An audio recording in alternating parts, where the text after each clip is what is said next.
Pagsasanay sa pagbabasa. Mga salitang may dalawang pantig.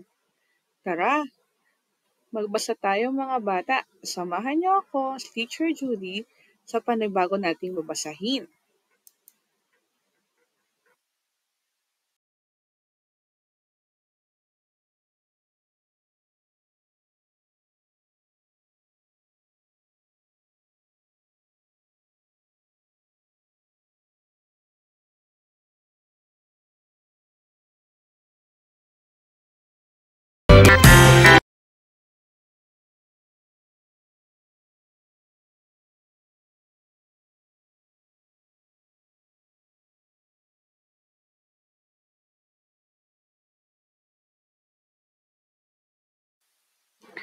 Mahusay mga bata. Napakagaling niyo ng bumasa. Panatilihin nating magbasa palagi pag tayo ay nasa bahay.